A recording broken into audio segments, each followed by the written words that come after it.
स्वागत करती हूँ, अभिनंदन करती हूँ अपने YouTube चैनल पे। बहुत ही प्यारा सा विवाह गीत लेके आई हूँ। गीत पसंद आए तो ज़्यादा से ज़्यादा शेयर करना आप लोग, और हमारे चैनल को आप लोग ज़्यादा से ज़्यादा सपोर्ट करना। बहुत ही प्यारा सा गीत लेके आई हूँ, विवाह गीत।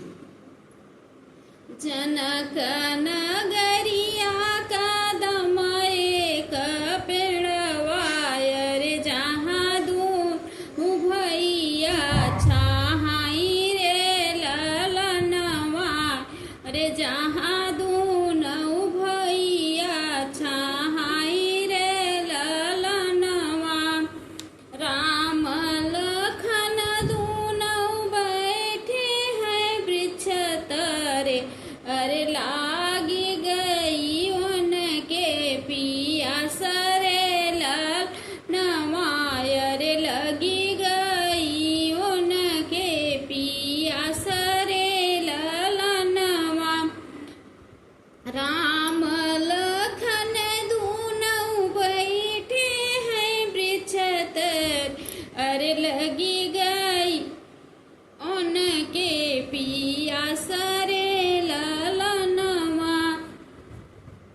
अस केहू होते ही जनक नगरिया रे हमके जे पनिया पियावै रे ललनवा रे हमके जे पनिया पियावै रे ललनवा।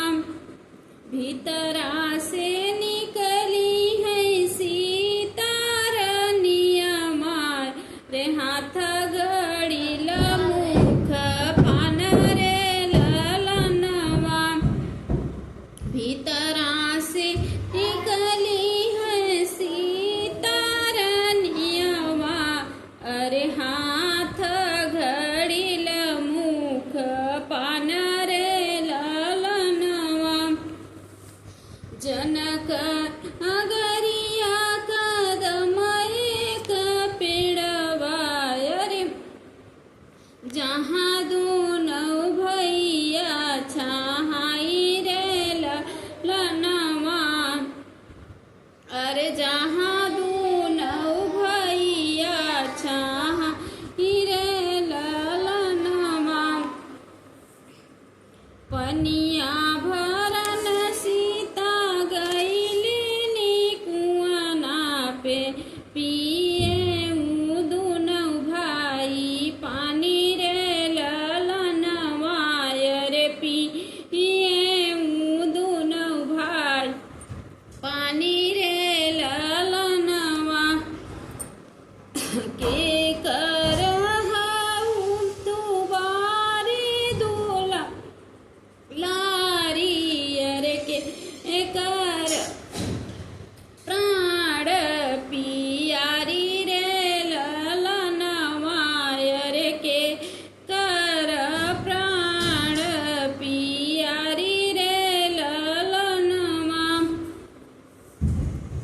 राजा जनक जी कबारी दुलारी हरी दुलारी अरे सुनना कहई प्राण प्यारी रे ललनवा अरे सुनना कहई प्राण प्यारी रे ललनवा। ब्रह्मा जी कहई माँ सचवा कढ़ाल रे सीता हवै आम हमारी रे ललनवा रे सीता हवै नाम हमारी रे ललनवा। राम पियई लक्ष्मण मुहवा जे देखई अरे देखी मुह बीच कामय रे ललनवा देखी देखी मुह बीच कामय रे ललनवा। पनिया पियत भैया जतिया न पूछई पनिया पियई भैया बतिया न पूछई अरे जतिया की है ना विचार रे लाल अमायर जतिया की है ना विचार रे ललनमा